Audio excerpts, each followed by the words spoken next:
65 বিশেষ অনুষ্ঠান দাটুঠলৈ আপোনাক স্বাগতম জনাইছো ষ্টুডিঅত মই অংকুৰ বৰঠাকুৰ আজি আমি অনুষ্ঠানটো কৰিব বিচাৰিছো যে অসমত বৰ্তমানৰ প্ৰেক্ষাপটত আটাইতকৈ গুৰুতৰ সমস্যা কি অসমৰ জ্বলন্ত সমস্যা কি এই বিষয়টো এইভাবে আনিব বিচাৰিছো যে শেহতীয়াকৈ দেখা গৈছে যে বজাৰত অত্যাৱশ্যকীয় সামগ্ৰী চাউল ডাইল আপুনি আলু পিয়াজৰ কথা কক কৰবাত 10-20 টকাকৈ হলো মূল্য বৃদ্ধি এটা হৈছে কিন্তু মূল্য বৃদ্ধিক লৈ আমি বিশেষ এটা প্ৰতিক্ৰিয়া সৰ্বসাধাৰণৰ দেখা নাই বা আমি এই কেইদিনত বিশেষ কোনো প্ৰতিবাদ দেখা নাই কিন্তু তাৰ বিপৰীতে যদি আমি স্মাৰ্ট মিটাৰৰ প্ৰসংগ লৈ যাওঁ তেতিয়া আপুনি দেখিব স্মাৰ্ট মিটাৰক লৈ ধাৰাবাহিকভাৱে ৰাজ্যৰ বিভিন্ন প্ৰান্তত প্ৰতিবাদ হৈ আছে স্মাৰ্ট মিটাৰক স্মাৰ্ট মাধমাৰ আখ্যা দিয়া হৈছে কিন্তু তাৰ পাছত আমি যদি কথা ক'বলৈ যাওঁ আমি ক'ব লাগিব মিয়া খিলঞ্জিয়া প্ৰসংগক লৈ মিয়াৰ আগ্ৰাসনৰ বিষয়টোক লৈ ৰাজ্যৰ ৰাজনীতি যোৱা কেইবাদিনো ধৰি উত্তাল হৈ আছে ঠিঙৰ সেই অবৰ্ণনীয় যি ঘটনা ঘটিছিল ঠিঙত যি ভয়ংকৰ ঘটনাটো ঘটিছিল এগৰাকী কিশোৰীৰ সৈতে সেই ঘটনাৰ পাছতেই ৰাজ্যত মিয়া খিলঞ্জিয়া বিষয়টোৱে বাৰুকৈ গা কৰি উঠিছিল আৰু শেহতীয়াকৈ সোণাপুৰৰ ডিমৰীয়া কচুতলি অঞ্চলত যেটো উচ্ছেদ প্ৰশাসনে চলালে সেই উচ্ছেদক লৈ আকৌ এবাৰ এই বিষয়টো তুংগত আজি আমি DY 365ৰ সোশ্যাল মিডিয়াত এটা আপডেট দিছিলো যত আমি প্ৰশ্ন কৰিছিলো সৰ্বসাধাৰণক যে অসমৰ এতিয়া মূল সমস্যা কি আমি তিনিটা বিষয় ইয়াত দিছিলো ABC আকাৰে ইয়াত কৈছিলো আমি যে মূল্য বৃদ্ধি স্মাৰ্ট মিটাৰ নে মিয়াৰ আগ্ৰাসন এই তিনিটা বিষয়ত আমি দেখিছো যে যিবোৰ কমেন্ট আমাৰ আহিছে প্ৰায় 500টা কমেন্ট আমি এতিয়ালৈকে দেখিবলৈ পাইছো আৰু কমেন্ট দেখিছো যে গুটেইটা বিষয়তে সমানে কোনোবাই যদি কৈছে এ মূল সমস্যা কোনোবাই কৈছে বৰ্তমান বি মূল সমস্যা কোনোবাই কৈছে সি মূল সমস্যা কিন্তু প্ৰশ্নটো হৈছে যে মিয়া খিলঞ্জিয়া এই বিষয়টো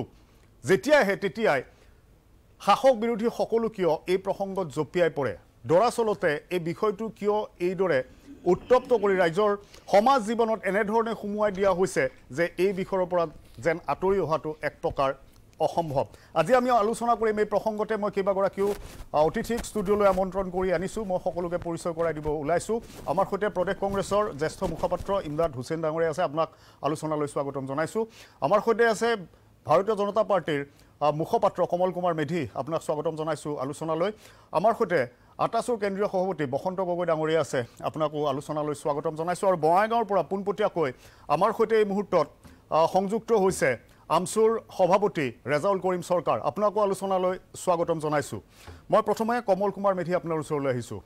বিষয় বহুত আছে ক'বলৈ গ'লে সমস্যা বহুত আছে মানুহে দুই এজনে প্ৰতিক্ৰিয়া মূল্য বৃদ্ধিক লৈ কৰিছে স্মাৰ্ট মিটাৰক লৈ আপুনি ধাৰাবাহিক প্ৰতিবাদ দেখিছে কিন্তু মুখ্যমন্ত্ৰী ডাঙৰেও নিজে কৈছে অসমত যদি আটাইতকৈ ডাঙৰ জ্বলন্ত সমস্যা মিয়া খিলঞ্জিয়া সঁচাকৈ অসমত কি এতিয়া আমি যদি কওঁ এই মিয়া খিলঞ্জিয়া বিষয়টোৱে আটাইতকৈ ডাঙৰ সমস্যা নেকি আন সমস্যাবোৰ এতিয়া গুৰুতৰ নহয় নেকি না কিছুমান সমস্যাই আমাক কেতিয়াবা বিপৰ্যস্ত কৰে বছৰটোৰ কিছু এনেকুৱা সময় থাকে যেটো সময়ত কিছুমান দ্ৰব্যৰ মূল্য বাঢ়ে তাৰ পিছত আকৌ যেতিয়া উৎপাদন বাঢ়ে চাহিদা অনুসৰি আকৌ উৎপাদন যেতিয়া হয় তাৰ পিছত কিছুমান বস্তুৰ মূল্য কমি যায় এটো এটা বছৰ যেনে পিয়াজৰ বিষয়টো পিয়াজ আজি যুগ ধৰি আমিও এইবিলাক সংবাদ মাধ্যমত দেখি থাকো যে এটা সময়ত বছৰটোৰ পিয়াজৰ দাম বাঢ়ে তাৰ পিছত আকৌ কমে পিয়াজে কন্দুৱাইছে জনতাক এই এনেকুৱা হেডলাইন বিলাক আমি সৰুৰ পৰা দেখি আছো গতিকে এইবিলাক এটা চলি থকা কথা কিন্তু এটো ঠিক যে চৰকাৰ এখনৰ নিশ্চিতভাৱে দায়িত্ব থাকে মূল্য দ্ৰব্য মূল্য হ্ৰাস কৰাটো তাৰ কাৰণে বিভিন্ন ধৰণে আমাৰ চৰকাৰখনে কাম কৰি আছে এতিয়া সঠিকভাৱে আপুনি এটি প্ৰশ্ন কৰিছে যে এই মুহূৰ্তত অসমীয়া জাতিৰ সন্মুখত অহা ডাঙৰ প্ৰত্যাহ্বান কি বৃহত্তৰ অসমীয়া জাতীয় জীৱনৰ সন্মুখত অহা ডাঙৰ প্ৰত্যাহ্বানটোৱে হ'ল যে এই মুহূৰ্তত আমাৰ খিলঞ্জিয়া জাতি জনগোষ্ঠীসমূহৰ সন্মুখত দেখা দিয়া ভৱিষ্যতক লৈ আশংকা আমি দেখিছো যে স্বাধীনতা আগৰ পৰাই এই আশংকা অসমৰ জনতাৰ আছিলে স্বাধীনতাৰ পিছতো পৰৱৰ্তী সময়তো পৰ্যায়ক্ৰমে বিভিন্ন বিষয়ত আমাৰ মাজে মাজে আন্দোলন হৈছে খিলঞ্জিয়া জনতাই আন্দোলন কৰিছে ভাষাৰ কাৰণে আন্দোলন কৰিছে আমাৰ বিদেশী বিতৰণৰ কাৰণে আন্দোলন কৰিছে বিভিন্ন সময়ত বিভিন্ন ধৰণে আন্দোলন কৰিবলগীয়া হৈছে এই সকলোবিলাক আন্দোলনৰ মূলতে হ'ল অসমৰ খিলঞ্জিয়া জাতি জনগোষ্ঠীসমূহ সুৰক্ষাৰ প্ৰশ্নটো এতিয়া হেয়তেভাৱে আমি দেখা পাইছো আপুনি প্ৰসংগ উল্লেখ কৰিছে আজি কেইদিনমান আগতে আজি 2-3 দিনৰ আগৰ ঘটনা যিবিলাক ঘটি আছিল আমাৰ গুৱাহাটীৰ একদম নিচে কাষতে সোণাপুৰত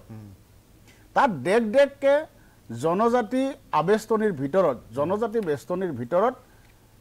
কিছুমান প্ৰব্ৰজনকাৰী মুছলমান মানুহে বসতি স্থাপন কৰিছিল য'ত মই কমল মেধি মই নিজে সেই ঠাইত আমি খিলঞ্জিয়া জনগোষ্ঠীৰ হলেও মই গৈ সেই সোণাপুৰৰ ট্ৰাইবেল বেল্টত মই কিন্তু মাটি ঘৰ কৰিব নোৱাৰো কিন্তু তাত মানে কংগ্ৰেছৰ দিনৰ পৰা এনেকুৱা এটা পৰম্পৰা হৈ গ'ল যে চৰকাৰী মাটিত মানে প্ৰব্ৰজনকাৰী মুছলমানক বহিবলৈ এটা পৰিৱেশ তৈয়াৰ কৰি দিয়া হ'ল আৰু যাৰ কাৰণে আজি সেই মানুহখিনি তাত বহিলে আৰু তাৰ আমাৰ যেতিয়া আইন মতে আপোনালোকে সকলোৱে জানে যে অসম ভূমি আৰু ৰাজহ অধিনিয়ম 1886 অনুসৰি আমাৰ কিছুমান জাতি জনজাতিক আমাক প্ৰটেক্টেড জাতি জনজাতি হিচাপে তেওঁলোকক মূল্যায়ন কৰি থৈছে আৰু কিছুমান এলেকা আছে যিবিলাক এলেকাত সেই কেৱল প্ৰটেক্টেড জাতি জনগোষ্ঠীসমূহে বসতি স্থাপন কৰিব পাৰে মই আকৌ কৈছোঁ যে মই কমল মেধি মই খিলঞ্জীয়া এটা জনগোষ্ঠীৰ প্ৰতিনিধি ময়ে তাত কিন্তু বসবাস কৰিব নোৱাৰোঁ কাৰণ আমি কলিতা মানুহ আমাৰ কাৰণে তাত কিন্তু মানে তাত মাটি কিনা বেচা কৰাৰ আমাৰ সুবিধা নাই কিন্তু সেই ঠাইত কেনেকৈ প্ৰব্ৰজনকাৰী মুছলমানবিলাকে এনেকৈ বসতি স্থাপন কৰিব পাৰিলে কেনেকৈ ঘৰ দুৱাৰ বনাব পাৰিলে এই কথাটো এটা ডাঙৰ প্ৰশ্ন এতিয়া চৰকাৰে আইন মতে নীতি নিয়ম মতে আগৰ কংগ্ৰেছ চৰকাৰে তেওঁলোকক সুৰক্ষা দিছে এইটো কংগ্ৰেছৰ পলিচিৰ কথা কিন্তু আমি অসমৰ খিলঞ্জীয়া জনজাতিসমূহৰ যিখিনি বেষ্টনী সেইখিনি সম্পূৰ্ণৰূপে সুৰক্ষিত কৰিব বিচাৰিছোঁ আৰু তাৰ কাৰণে তাত উচ্ছেদ চলোৱা হৈছিলে আৰু উচ্ছেদ চলোৱাৰ গোটেই প্ৰক্ৰিয়াটোত আমি দেখা পালোঁ সকলোৱে দেখিছে অসমৰ জনতাই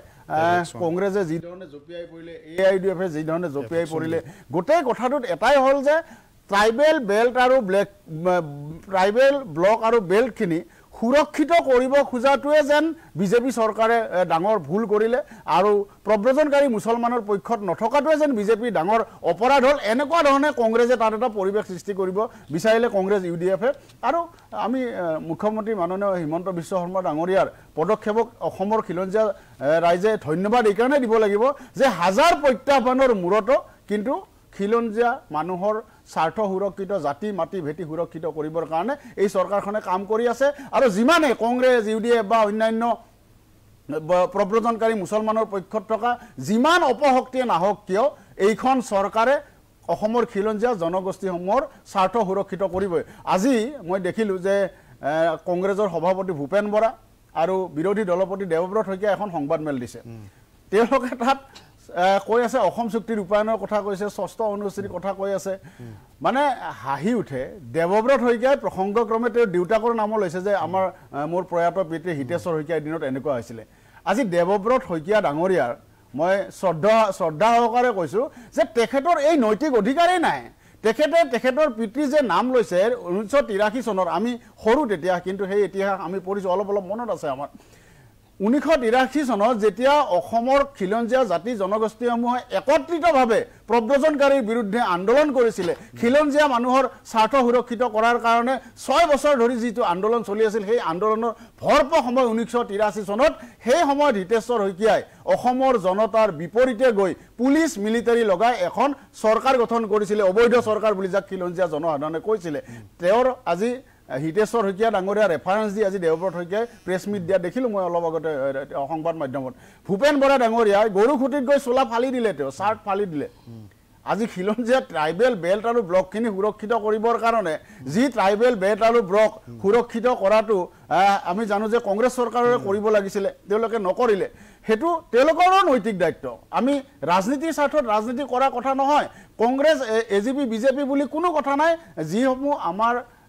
অসম ভূমি আৰু ৰাজহ অধিনিয়মে যিখিনি কথা আমাক কৈছে যিখিনি নীতি নিৰ্দেশনা দিছে সেইখিনিমতে আমি কাম কৰিব লাগে কিন্তু দুৰ্ভাগ্যজনক কথা বাৰে বাৰে কংগ্ৰেছ দলে খিলঞ্জীয়া বিৰোধী স্থিতি লৈছে বাৰে বাৰে প্ৰব্ৰজনকাৰী মুছলমানৰ পক্ষ লৈছে আৰু অসমৰ ৰাইজে এইবাৰ যেতিয়া সোণাপুৰৰ ঘটনাৰ পিছত কংগ্ৰেছক প্ৰশ্ন কৰিবলৈ আৰম্ভ কৰিলে আজি চালে বেৰে কোবাই তেওঁলোকে এখন সংবাদমেল দিছে ষষ্ঠ অনুসূচী আমি সকলোৱে জানো যে ষষ্ঠ অনুসূচীৰ গোটেই কথাবিলাক দফাবিলাক ৰূপায়ণ কৰিবৰ কাৰণে বিপ্লৱ আমাৰ অৱসৰপ্ৰাপ্ত ন্যায়াধীশ মাননীয় বিপ্লৱ শৰ্মাৰ নেতৃত্বত এখন আয়োগ গঠন কৰি দিয়া হৈছিলে কমিটি এখন গঠন কৰি দিয়া হৈছিলে আৰু সেই কমিটিয়ে দিয়া যিকেইটা ৰিকমেণ্ডেশ্যন আমাৰ মুখ্যমন্ত্ৰী ডাঙৰীয়াই সেইদিনা ঘোষণা কৰিছে কেবিনেটৰ সিদ্ধান্ত ঘোষণা কৰিছে যে এই বহাগ মাহৰ আগতে এপ্ৰিলৰ ভিতৰতে সেই খিলঞ্জীয়া সুৰক্ষিত কৰিব পৰা যিবিলাক ৰিকমেণ্ডেশ্যন বিপ্লৱ শৰ্মা ডাঙৰীয়াৰ কমিটিয়ে দিছে এই এটাকে ৰূপায়ণ কৰিব বুলি ইতিমধ্যে কৈছে তাৰপিছত আকৌ এটা ইছ্যু ডাইভাৰ্ট আপুনি সঠিকভাৱে কৈছে ইছ্যু ডাইভাৰ্ট কৰিবলৈ অসমৰ জনতাক বিভ্ৰান্ত কৰিবলৈ খিলঞ্জীয়া মানুহৰ বিপক্ষে আকৌ তেওঁলোকে এই ধৰণৰ কথা কিছুমান ক'বলৈ আৰম্ভ কৰিছে আৰু এই কথাৰ প্ৰত্যুত্তৰ আমি দিবই নালাগে অসমৰ সচেতন জনতাই সদায় লক্ষ্য কৰি আছে যে কংগ্ৰেছৰ স্থিতি কি কোনফালে গৈ আছে। ঠিক আছে, মই ইমৰান হুছেইন, আপোনালোকৰ স্থিতিক লৈ এটা সন্দেহৰ এটা বাতাবৰণ ইতিমধ্যে বুলি কৈছে কমল কুমাৰ মেধি ডাঙৰীয়াই কৈছে। আজি আমি বিজেপিৰ কেইবাজনো জ্যেষ্ঠ নেতাৰ মুখত এই ধৰণৰ কথা শুনিছোঁ যে সোণাপুৰৰ উচ্ছেদত গৈ এক প্ৰকাৰ কংগ্ৰেছে বিৰোধিতা কৰা। আজি যিখন সংবাদমেল দিলে সেই সংবাদমেলত যি ধৰণৰ স্থিতি প্ৰকাশ কৰা হ'ল তাৰ পাছত কংগ্ৰেছক লৈহে এতিয়া সকলো দুখখিনি ঠেলি দিয়া হৈছে। কংগ্ৰেছ দলে কেতিয়াও কোনোদিনে যিটো উচ্ছেদৰ বিৰোধিতা কৰা নাই আৰু নকৰে, স্পষ্ট কথা। কিন্তু মহামান্য উচ্চতম ন্যায়ালয়ে কি নিৰ্দেশ দিছে ইয়াত স্পষ্টকৈ উল্লেখ আছে, যদি কাৰোবাক অবৈধভাৱে উচ্ছেদ কৰিব লগা হয় তেন্তে জিলা উপায়ুক্ত মহোদয়ে সেই পৰিয়ালটোক মাতি আনি কেছ টু কেছ কথা পাতিব লাগিব, তেওঁলোকক বুজাব লাগিব, তেওঁলোকক নটিচ দিব লাগিব আৰু তাৰ পিছত উচ্ছেদ কৰিব লাগিব। আৰু লগতে সোণাপুৰৰ যি উচ্ছেদৰ কথা কৈছে সেই উচ্ছেদৰ যিটো RTI ৰিপৰ্ট তাত চক্ৰ বিষয়াই কৈছে যে তাত আমি গম নাপাওঁ, তেওঁলোকৰ ৰিপৰ্টত কৈছে যে তাত অবৈধ বেদখল হোৱা নাই। কিন্তু যি কি নহওক মই সেই বিষয়লৈ নাযাওঁ, কিন্তু এটা কথাই কমল কুমাৰ মেধি ডাঙৰীয়াই যিটো কথা কৈছে যে কংগ্ৰেছ দল খিলঞ্জীয়াৰ স্বাৰ্থত নহয়, অত্যন্ত হাস্যকৰ কথা। মহামান্য উচ্চতম ন্যায়ালয়ৰ যি নিৰ্দেশনা সেই নিৰ্দেশনাক সন্মান জনাই কওঁ যে আমি উচ্ছেদক সমৰ্থন কৰোঁ, কিন্তু উচ্ছেদৰ নামত যদি কাৰোবাক অত্যাচাৰ কৰা হয়, যদি কোনো শিশুক গুলিয়াই দিয়া হয়, কোনো মহিলাক যদি নিৰ্মমভাৱে প্ৰহাৰ কৰা হয়, যদি নিৰ্মমভাৱে অত্যাচাৰ কৰা হয়, তেতিয়া কংগ্ৰেছ দলে কেতিয়াও সহ্য নকৰে। সি মুছলমানেই হওক, সি হিন্দুৱেই হওক, সি খ্ৰীষ্টিয়ানেই হওক, কংগ্ৰেছ দলে কেতিয়াও জাতিৰ কোনো ধৰ্মৰ নামত ৰাজনীতি নকৰে, ভাষাৰ নামত ৰাজনীতি নকৰে। কিন্তু বিজেপি দলে কথাই প্ৰতি যেনে খিলঞ্জীয়াৰ কথা কয় আৰু সংখ্যালঘু মুছলমানক কংগ্ৰেছে সুৰক্ষা দিয়াৰ কথা কয়, তেওঁলোকে যিটো কথা কৈছে যে সোণাপুৰত গৈ কংগ্ৰেছে এইসকলক সমৰ্থন কৰিছে, কিন্তু অত্যন্ত দুৰ্ভাগ্যৰ কথা, অত্যন্ত হাস্যকৰ কথা। তাত এগৰাকী কণমানি ছোৱালীক নিৰ্মমভাৱে গুলি কৰি দিয়া হৈছে।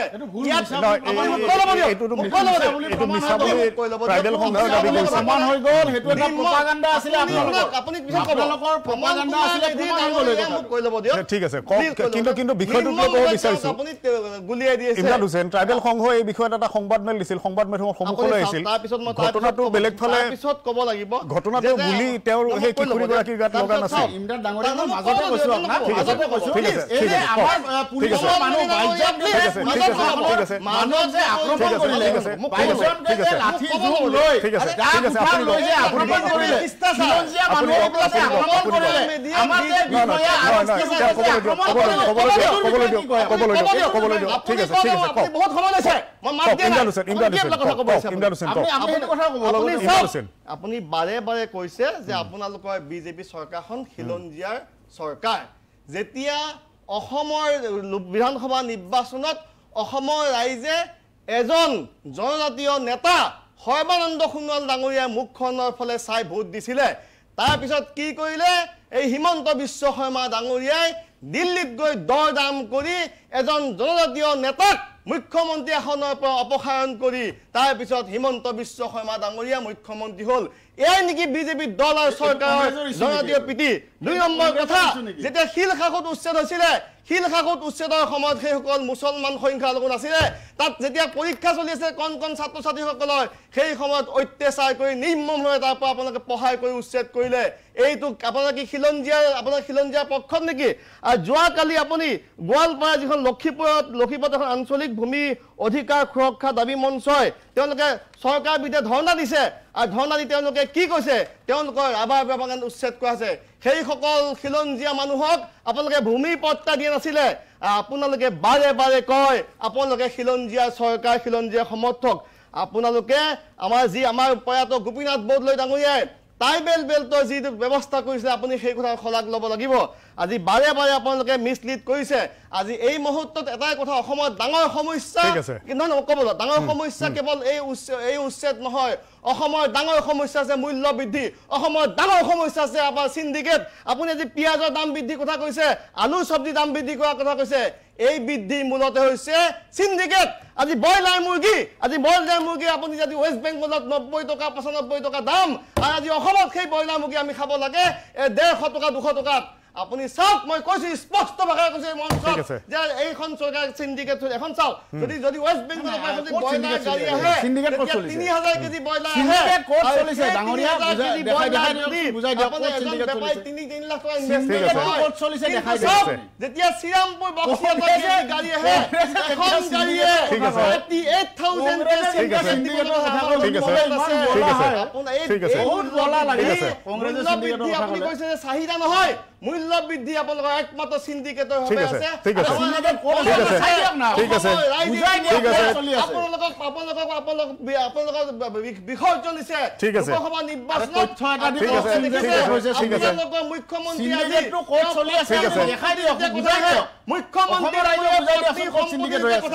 তেতিয়াই উলিয়াই দিয়ে মিয়া মুছলমান তেতিয়াই উলিয়াই দিয়ে তেতিয়াই খিলঞ্জীয়া সুৰক্ষাৰ কথা কয় ঠিক আছে ইমদাদ হুছেইন মই আহিম বসন্ত গগৈ মই আপোনাৰ ওচৰলৈ আহিছোঁ ইতিমধ্যে আলোচনাত আপুনি এই বিষয়টো জানিব পাৰিছে যে কি ধৰণৰ এটা পৰিৱেশ বৰ্তমান অসমৰ ৰাজনীতিত বা অসমৰ প্ৰেক্ষাপটত এতিয়া এটাই দেখিব যে যেতিয়া মিয়া খিলঞ্জীয়াৰ বিষয়টো আহে এক প্ৰকাৰ এটা উত্তেজনা এটা বিয়পি পৰে আৰু সেই উত্তেজনা উজনি অসম চুইছেগৈ শেহতীয়াকৈ আশ্ৰাফুল হুছেইন AIUDFৰ বিধায়কজনে এটা মন্তব্য কৰিলে যে মিয়াক এইবাৰ তামোল পাণ শৰাই দি গামোচাৰে আদৰি নিলেহে মিয়া উজনিলৈ যাব দৰাচলতে কাৰ স্বাৰ্থত কোনে এই ইছ্যুটো জীয়াই ৰাখিব বিচাৰিছে কিয় বাৰে বাৰে খিলঞ্জীয়াক উত্তেজিত কৰিব বিচৰা হৈছে বা এই মিয়া খিলঞ্জীয়া বিষয়টো বাৰে বাৰে আনি এটা বিভেদৰ বাতাবৰণ বাৰে বাৰে সিঁচৰিত কৰাৰ প্ৰয়াস কৰি থকা হৈছে কি দেখিছে আপোনালোকৰ দৰাচলতে যি ধৰণৰ এটা স্থিতি লৈছে আপোনালোকৰ স্থিতিক লৈও সৰ্বসাধাৰণে বিশেষকৈ একাংশই ৰাজনৈতিক দলবোৰ ভিতৰ চৰাত মুকলিকৈ নকলেও ভিতৰ চৰাত এনে এটা চৰ্চা চলে যে উজনিৰ সংগঠনসমূহকো ক'ৰবাত শাসকীয় পক্ষৰ হকেই তেওঁলোকে এনেধৰণৰ এটা স্থিতি লৈছে নেকি মিয়া বিৰোধী স্থিতি লৈছে নেকি অভিযোগ প্ৰতি অভিযোগ বিভিন্ন কথা সঘনাই কিন্তু ওলাইছে আপুনি কি ক'ব অভিযোগটো আহিব পাৰে সেইটো স্বাভাৱিক কথা প্ৰতি অভিযোগ কোনোবাই কৰিব পাৰে সেইটো স্বাভাৱিক কথা কিন্তু ৰাজনৈতিক ক্ষেত্ৰখনত কোনে কি ধৰণে এই কথা বতৰাবিলাক ব্যৱহাৰ কৰিছে সেইটো প্ৰকৃতপক্ষে ফিল্ডখনত গ'লেহে গম পোৱা যাব উজনিৰ ৰাইজে এটা কথা কৈছিল যে অধিকাৰৰ ক্ষেত্ৰত বান পাতিছিল যে শিৱসাগৰত এটা দুৰ্ভাগ্যজনক ঘটনা সংঘটিত হৈছিল এগৰাকী খিলঞ্জীয়া ছোৱালীক শাৰীৰিকভাৱে অপদস্থ কৰা হৈছিল তাৰ পৰা খিলঞ্জীয়া জাগৃত হৈছিল আৰু সকলোৱে কৈছিল যে অসমত খিলঞ্জীয়াৰ অস্তিত্ব বিপদাপন্ন হৈছে অসমত খিলঞ্জীয়া অস্তিত্ব ৰক্ষা কৰিব লাগে ভূমি অধিকাৰ আমাৰ পৰা কাহিনীয়া হৈছে ভূমি অধিকাৰটো আমাৰ ওচৰত থাকিব লাগে সম্পদৰ অধিকাৰৰ পৰা আমাক বঞ্চিত কৰা হৈছে সম্পদৰ অধিকাৰ খিলঞ্জীয়া ওচৰত লাগে ৰাজনৈতিকভাৱে আমাক সংকুচিত কৰাৰ প্ৰয়াস কৰা হৈছে গতিকে ৰাজনৈতিক অধিকাৰ আমাক লাগে ভাষিকভাৱে আমাক সংখ্যা লঘুত পৰিণত কৰাৰ কাৰণে চেষ্টা কৰিছে গতিকে ভাষিকভাৱে আমাক সংখ্যা লঘুত পৰিণত কৰিব নোৱাৰিব এই ধৰণৰ কথা পতাৰ মাজতে উজনি অসমত এখন সংগ্ৰাম হৈছে আৰু সংগ্ৰামখন অব্যাহত আছে কিন্তু এই ক্ষেত্ৰত ৰাজনৈতিক ৰহণ যিটো লগাইছে সেইটো অতিকে দুৰ্ভাগ্যজনক কথা আমি সংগঠনবিলাকে যিসকলে ৰাইজৰ স্বাৰ্থত মাত মাতিছোঁ গতিকে সেইসকলে কেতিয়াও ৰাজনৈতিক স্বাৰ্থত কামবিলাক কৰা নাই আৰু আন্দোলনখনত কোনো চৰকাৰ গৌবেগ কোনো বিজেপি জিন্দাবাদ বিজেপি মুৰ্দাবাদ কংগ্ৰেছ জিন্দাবাদ কংগ্ৰেছ মুৰ্দাবাদ এই ধৰণৰ কথা বতৰা হোৱা নাই এটা ন্যায় পক্ষৰ আন্দোলনটো হৈছে আৰু সকলোৱে কৈছে যে প্ৰকৃতপক্ষে খিলঞ্জীয়াৰ ওচৰত অধিকাৰ থাকিব লাগে কিন্তু প্ৰশ্নটো এনেকুৱা হ'ল যেতিয়া খিলঞ্জীয়া স্বাৰ্থটো তাত আহি গ'ল সেই সময়তে ঢিঙত এটা দুৰ্ভাগ্যজনক ঘটনা সংঘটিত হ'ল যে মানৱ সমাজক লজ্জান্ত কৰা এটা ঘটনা সংঘটিত হ'ল আৰু সেই ঘটনাটোৰ লগত সেই উজনি অসমৰ খিলঞ্জীয়া অস্তিত্ব ৰক্ষা সংগ্ৰাম হ'লে এটা সংপৃক্তভাৱে কথাখিনি আগবঢ়াই লৈ যোৱা হ'ল তাৰ পৰা মানুহৰ মনত বিভ্ৰান্তিৰ সৃষ্টি কৰা হ'ল এতিয়া পৰিৱেশটো এনেকুৱা হৈ গ'ল যে কিবা এটা সংগ্ৰামৰ কথা কোৱাৰ লগে লগে মিয়াৰ কথা প্ৰসংগবিলাক তালৈ গুচি আহে উন্নয়নৰ কথাবিলাক ক'ৰবাত নহয় ক'ৰবাত স্থবিৰ হৈ গুচি যায় সেইটো কথা একেবাৰে গ্ৰহণযোগ্য নহয় মই আপুনি শিৱসাগৰৰ পৰিৱেশৰ কথা যদি আমি কওঁ যে শিৱসাগৰ এনেকুৱা এখন ঐতিহ্যমণ্ডিত স্থান যি সময়ত মন্দিৰত যি সময়ত আৰতি কৰা হয় সেই সময়ত মন্দিৰৰ আমাৰ শিৱদৌলৰ কাষতে থকা সেই মছজিদৰ নামাজ পঢ়ে আৰু তাৰ কাষতে থকা সেই আমাৰ চাৰ্চত প্ৰে কৰা হয় আৰু তাৰ কাষতে থকা শিৱদৌলৰ কাষতে থকা সেই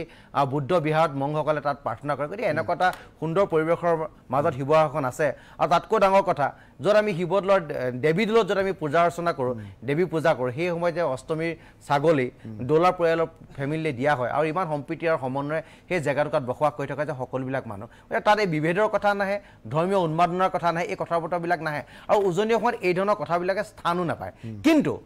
যি ধৰণৰ আগ্ৰাসনী যিবিলাক মনোভাৱেৰে যিবিলাক কাম কৰিছে তাক লৈ প্ৰশ্নবোধক চিন আছে নহয় ধৰি লওক আজিও শিৱসাগৰত এটা ঘটনা ঘটিছে আজি আমাৰ বেতবাৰী লিখা এটা জেগাত এজনী আমাৰ খিলঞ্জীয়া ছোৱালীক এটা মিয়া কাম কৰা মানুহে পলুৱাই লৈ গৈছে 19 বছৰীয়া এজনী ছোৱালী সেইদিনত দুষ্কাৰ্য তাত হৈছে সেই দুষ্কাৰ্যৰ বিৰুদ্ধৰ কাৰণে মাত মতা হৈছে সেইটো স্বাভাৱিক কথা কোনোবাই তাত দুষ্কাৰ্য কৰিছে তাৰ বিৰুদ্ধে মাত মাতিছে কিন্তু তাৰ অৰ্থ এইটো নহয় যে সামগ্ৰিকভাৱে উজনি অসমৰ পৰিৱেশটো সাংঘাতিক ধৰণে বিনষ্ট কৰা হৈছে আৰু আছাফুৰ ৰহমান আছাফুৰ হুছেইন তেখেতে যিহেতু চেঙা সমষ্টিৰ বিধায়ক আৰু তেখেতেও সিদিনা কথাটো কৈলে যে উজনিলৈ যদি তেখেতলোকৰ শ্ৰমিকক নিব লাগে তেখেতে তামোল পাণ দি সেৱা কৰি নিব লাগিব এই ধৰণৰ পৰিৱেশৰ মাজে কোনোবাই নহয় কোনোবা এটা ৰাজনীতি কৰিব বিচাৰিছে আৰু মানুহবিলাকৰ মাজত বিভেদ কৰিব বিচাৰিছে এনেকুৱা ধৰণৰ পৰিৱেশ একচুৱেলি হ'ব নালাগে এজন জনপ্ৰতিনিধি ভাইছোঁ তেনেকুৱা হ'ব নালাগে এখিনি শ্ৰমিকক লৈ তেখেতলোকে এই ধৰণৰ কথা বতৰা ক'ব নালাগে আৰু উজনিত তেনেকুৱা এটা পৰিৱেশ হৈ আছে মই কৈছোঁ যে এনেকুৱা ধৰণৰ পৰিৱেশৰ মাজলৈ অত্যাধিক যদি যোৱা যায় ক'ৰবাত নহয় ক'ৰবাত এটা ভাতৃঘাতী সংগ্ৰহৰ সৃষ্টি হ'ব সেই ভাতৃঘাতী সংগ্ৰহৰ সৃষ্টি হ'লে লাভান্বিত কিন্তু কোনো নহ'ব এটা এখিনি সম্প্ৰীতি আৰু সমন্বয়ৰ বসবাস কৰা এখিনিৰ মাজত সন্দেহ হ'ব ধৰ্মীয় উন্মাদনা বাঢ়িব সাম্প্ৰদায়িক বাতাবৰণ বিনষ্ট হ'ব গতিকে এই ধৰণৰ পৰিৱেশৰ মাজত কোনো যাব নালাগে আৰু শান্তি আৰু সমন্বয়ৰ বসবাস কৰিব লাগে কিন্তু তাৰ লগে লগে এটা কথা স্পষ্টভাৱে জনাই দিব বিচাৰোঁ খিলঞ্জীয়াৰ যিটো অধিকাৰ খিলঞ্জীয়া ৰাইজে যি অধিকাৰ কথা কৈ আছে সেই অধিকাৰ কিন্তু অসমীয়া খিলঞ্জীয়া ৰাইজৰ ওচৰত থাকিব লাগিব সেইটো আমাৰ স্পষ্ট দাবী কোনো ধৰণৰ ৰাজনৈতিক স্বাৰ্থত আমি কোনো কাম কৰা নাই আৰু কোনো ধৰণৰ ৰাজনৈতিকভাৱে আমি কাম কৰা সদিচ্ছাও ৰখা নাই ঠিক আছে ৰেজাউল কৰিম চৰকাৰ আপুনি যদি শুনি আছে আপোনাৰ ওচৰলৈ যাম তাৰ পূৰ্বে মুখ্যমন্ত্ৰীয়ে আজি এটা আমচুক লৈ ভাষ্য দিছিল মই মুখ্যমন্ত্ৰীৰ ভাষ্যটো প্ৰথমে শুনাই ল'ব বিচাৰিছোঁ মুখ্যমন্ত্ৰী হিমন্ত বিশ্ব শৰ্মাই আমচু প্ৰসংগত আজি কি মন্তব্য কৰিছিল আমি সেই ভাষ্যটো দেখুৱাই লৈছোঁ ইয়াতো নিৰাপত্তা দেখোন নিৰাপত্তাহীনতা ক'ত হৈছে ইয়াতো কোনো ঘটনাই দেখোন নাই পুলিচ চুৰি ডকাইতি একো কেছে নাই দেখোন সোণাপুৰৰ উচ্ছেদটোতো জনজাতীয় বেল্টৰ কথা তাৰ লগততো নিৰাপত্তাৰ কোনো কথা হোৱা নাই আমাৰতো নিৰাপত্তা দেখোন ইয়াত আমাৰ আজিৰ পৰা 20 বছৰ আগতে আমচুৰ ল'ৰাটো বজাৰতে নোলাইছিলে এতিয়াতো আমচুৰ ল'ৰাই মুখ্যমন্ত্ৰীৰ প্ৰতিকৃতিও দাহ কৰি দিয়ে গতিকে নিৰাপত্তা এনেকুৱাতো কোনো সমস্যাই হোৱা নাই কিমান ডাঙৰ টিভিত মুখ্যমন্ত্ৰীকে গালি পাৰি বিবৃতি দি থাকে আগতেতো এইবোৰ নহৈছিলে গতিকে এইটো এটা ভাল পৰিৱেশ আছে পৰিৱেশটো বেয়া হ'লেতো নিৰাপত্তাহীন নহ'লেতো মোৰ এগেইনষ্টত কোনোবাই ক'লেই পুলিচ এটাক ধৰিব লাগিছিলে পুলিচেতো কাকো নধৰে ৰেজাউল কৰিম আপুনি যদি শুনিছে মই আপোনাৰ ওচৰলৈ আহিছোঁ কালিৰ দিনটোত আপোনালোকে উচ্চতম ন্যায়ালয়ৰ দেশৰ মুখ্য ন্যায়াধীশলৈ বুলি এখন স্মাৰক পত্ৰ দিছে যিখন স্মাৰক পত্ৰত আপোনালোকে কৈছে যে অসমত মুছলমান এতিয়া নিৰাপত্তাহীন অসমৰ মুছলমানৰ এতিয়া অৱস্থা বেয়া এই ধৰণৰ কথা আপোনালোকে স্মাৰক পত্ৰখনত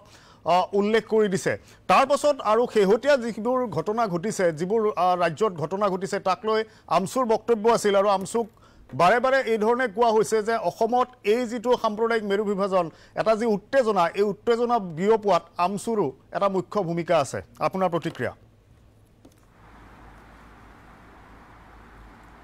প্ৰথম কথা হৈছে যে আমচুৱে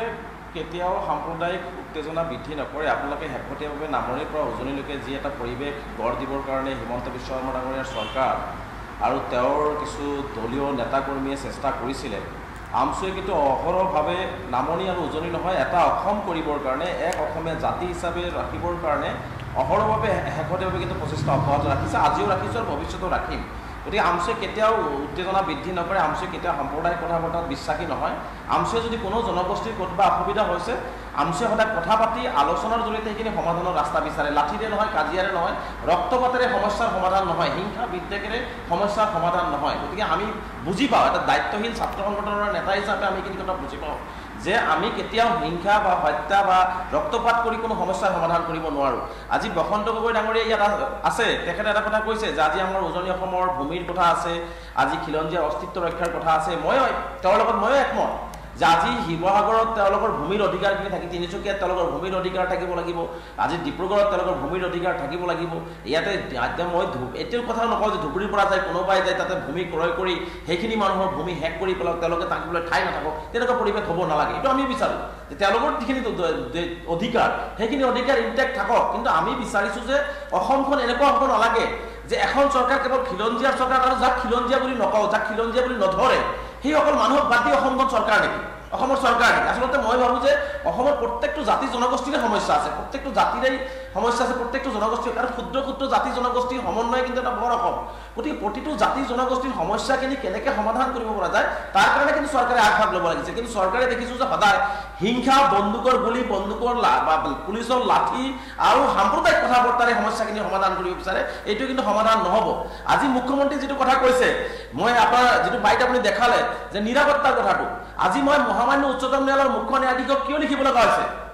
মই ট্ৰাইবেল বেলবিলাকত উচ্ছেদ কৰিছে সেই কথাটো লৈ নাযাওঁ ট্ৰাইবেল বেলবিলাকৰ ট্ৰাইবেল ভাইসকলৰ ভূমি সুৰক্ষিত হৈ থাকিবলৈ আমি আমচুৱে বিচাৰোঁ কিন্তু উচ্ছেদ হওক কিন্তু ন্যায়সংগত উচ্ছেদ হওক প্ৰথম কথা হৈছে মুখ্যমন্ত্ৰী ডাঙৰীয়াই প্ৰথম ব্যৱস্থা গ্ৰহণ কৰিব পাৰিব নাই কমল কুমাৰ মেধি ডাঙৰীয়াই টকশ্বত আছে কথাটো স্পষ্ট কৰক যে সেইখিনি মানুহ কিন্তু এৰোপ্লেনেদি আহি ওপৰৰ পৰা পৰা নাই হেলিকপ্টাৰেদি আহি বা ওপৰৰ পৰা পৰা নাই কোনোবাই তাৰ পৰা কোনোবা মানুহক গৰাখহনীয়া পীড়িত ভূমিহীন মানুহক মাটি আনি মাটিখিনি বিক্ৰী কৰাইছে মই নাম সহকাৰে দিল্লীত সংবাদমেল পাতিছো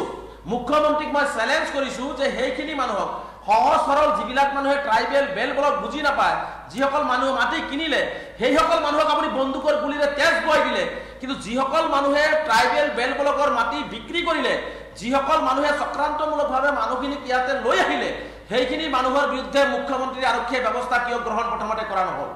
যদি কোনোবাই যোগ কৰিছে অপৰাধ কৰা মানুহজনক প্ৰথমতে শাস্তি দিব না কোনোবাই দূৰৰ পৰা দেখিছে টিভিত দেখিছে সেইটো মানুহক আগত শাস্তি দিব গতিকে মুখ্যমন্ত্ৰী শাস্তিটো প্ৰথমতে সেইবিলাকৰ ব্যক্তিক দিব লাগিছিল সেইখিনি সাহস কিয় গোটোৱা নাই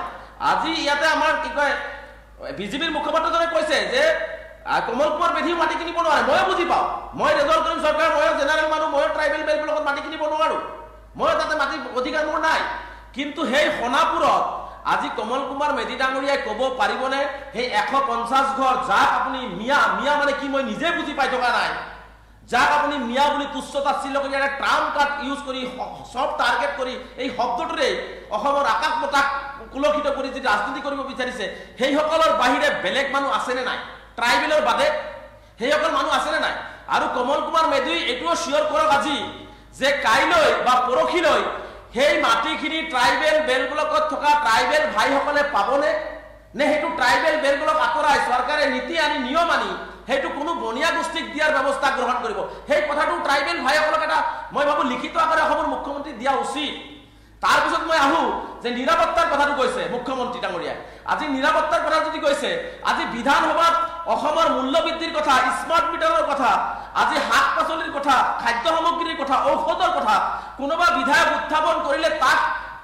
মানে হাতত ধৰি চেপি মানুহ লগাই পুলিচ লগাই আৰু কিবা লগাই বিধানসভাৰ পৰা উলিয়াই বাক স্বাধীনতা বন্ধ কৰি দিছে য'ত বিধানসভাৰ মানুহৰ নিৰাপত্তা নাই আজি ধিঙৰ কাণ্ডত অপৰাধীক ধৰা হ'ল আমি কৈছিলোঁ যে আইনগতভাৱে তাক মুকলি আকাশৰ তলত আইনৰ আওতাত লৈ তাক কাঠগড়াত থিয় কৰাই ফাঁচি দিয়াৰ ব্যৱস্থা গ্ৰহণ কৰক আজি আৰক্ষীৰ কাষ্টডিত থকা এজন আসামীৰ মৃত্যু হয় আসামীৰ কাষ্টডিত থকাৰ পিছত তাৰো নিৰাপত্তা নোহোৱা হৈ গৈছে আইনৰ ওচৰলৈ যাবলৈ নাপালে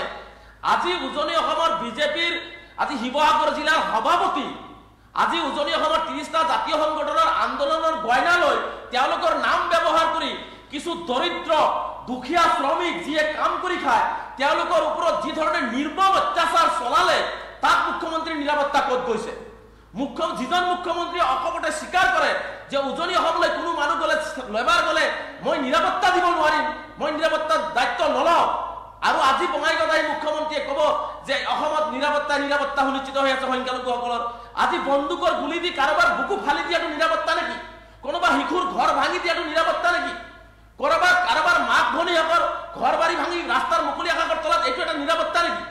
সেইকাৰণে কৈছোঁ যে অসমৰ বিশেষকৈ সংখ্যালঘু সমাজক এটা চব টাৰ্গেট কৰি লোৱাইছে যাৰ কাৰণে আজি আমি নিৰাপত্তাহীনতাত ভুগিছোঁ আজি কোনো ৰাজনৈতিক দলে যিহেতু মুকলিকে কোৱাৰ সাহস কৰিব পৰা নাই বা ওলাই অহা নাই গতিকে আমি এজন দায়িত্বশীল ছাত্ৰ সংগঠন হিচাপে মানৱতাক আগত ৰাখি পেলাই এইসকল মানুহৰ ওপৰত যি অন্যায় হৈ আছে যাৰ কাৰণে মহামান্য উচ্চতম ন্যায়ালয়ৰ ওচৰত দ্বাৰস্থ হৈছোঁ আমি আৰ্জি পেছ কৰিছোঁ অনুৰোধ কৰিছোঁ যে মহামান্য উচ্চতম ন্যায়ালয়ৰ মুখ্য ন্যায়াধীশগৰাকীয়ে